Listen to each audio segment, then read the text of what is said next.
Good afternoon. I am Piyush Usolkar. I am research scholar from GGS Nanded, working under the guidance of Gajre sir, Joshi sir, and Dr. Arnab Das sir. I am going to present a study of variation in ambient noise with fluctuation of sea surface parameters, especially for Indian Ocean regions.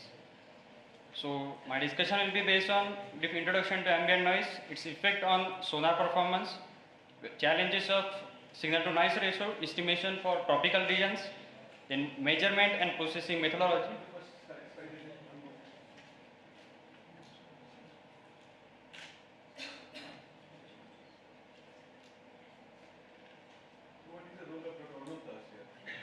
So he is just a co-guide, and the acoustic data that I am using, it was measured by him.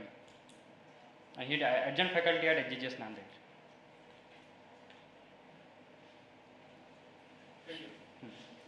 So the major challenges of for the signal to noise ratio estimation in tropical regions.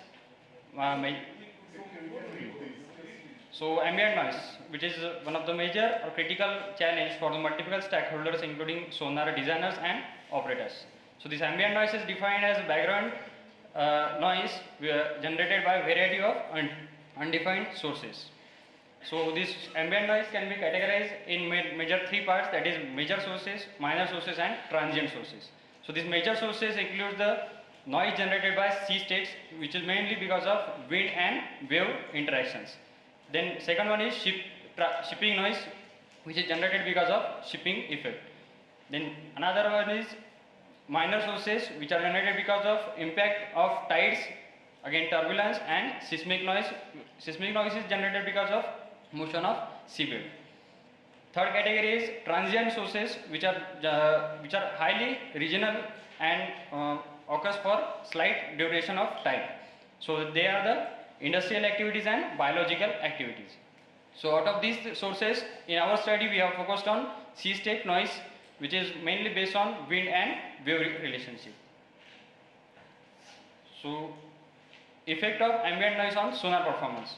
So in order to compare the effect of ambient noise on sonar performance, we are studying the sonar equation. So this simplest form of sonar equation will be represented by equation 1, where S is the probability of detection, S is the signal level, N is the noise level, and DT is the detection threshold. So this S minus N, this difference is representing the signal to noise ratio of that particular system. So for any operator and designer of sonar aims to maximize this signal to noise ratio. But for passive systems we cannot control the signal part. So our last attempt will be to determine the corresponding noise levels. So in this complete system we are completely working on this signal to noise ratio concept. What are the major challenges of SNR estimation in Indian Ocean region, which belongs to the tropical regions? So first major challenge is ambient noise variability, which shows the diurnal, seasonal and spatial variations. So one of the researchers from our group, he has already discussed in last year he has presented paper on diurnal variations.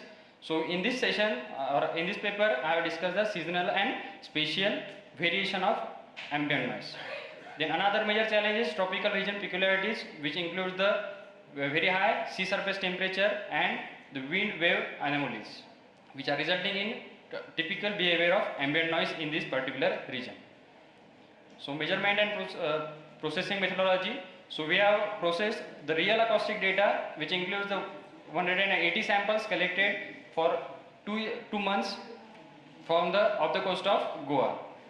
And another sea surface data was collected from Arabian Sea, Indian Ocean and Bay of Bengal. So which was received from INCOIS India.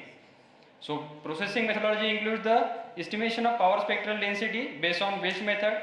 So it will analyze the spectral density for that of the acoustic data. So based on power spectral density, we have gone for the nonlinear regression models with reference to the PGOT model. So based on which we got the nonlinear model.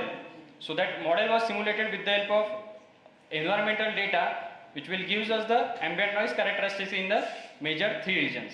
So based on model data, we have analyzed the variance of ambient noise. So these are the results. So this figure 1 and 2 is figure 1 is representing the spectral characteristic for wind speed. So which it follows the Cruson spectra, which is one of the standard spectra for the northern region. So it shows the slope of 6 dB per octave for the overall spectrum. Then was micropascal. Is that what micropascal? yes sir, What is it by RE? reference. So actually in underwater acoustics we are taking the reference level as a 1 micropascal. Okay. Micropascal per dB you are Huh. In general acoustics we are taking 20 micropascal as a reference, but in underwater acoustics we are taking 1 micropascal as a reference. So these are the variations variations of ambient noise with respect to wind speed and wave heights. Then this is the equation 2 is representing the corresponding regression model derived based on section. So this is the comparison model representing the environmental parameters, comparison of environmental distributions. So here is we have represented the variance for the normalized variance for the three regions. So the comparison of variance shows that the ambient noise variations are directly proportional to the variance of corresponding wind and wave relationship, and it is common for all the regions. At the same time, if we are comparing the corresponding variations or site specific variations, the ambient noise variation in Indian Ocean region is maximum as compared to the Arabian Ocean as Arabian and Bay of Bengal. So that is our major conclusions. So conclusions include the ambient noise shows the spatio-temporal variations. However, it is correlated to sea surface temperatures. Then ambient noise level increases with wind and wave height. Higher noise levels are observed at 1 kHz. For overall data, we got the one peak at 1 kHz, which was mainly because of bubble and spray effect. Then ambient noise shows the remarkable site fluctuations. So what is the objective of your research work? What are you trying to do? You are doing PhD right now? Yes, sir. Nanded. At Nanded. So actually my complete study is focused on tropical region. So what my first that assumption what I want to prove is that tropical region shows peculiar different behavior as compared to the northern region, which is mainly because of the sea wind wave relationship and sea surface temperature variation. So we have already put forward another paper which is under review. From which department you are? I am from electronics and telecommunication. Any other questions? Thank you. Thank you.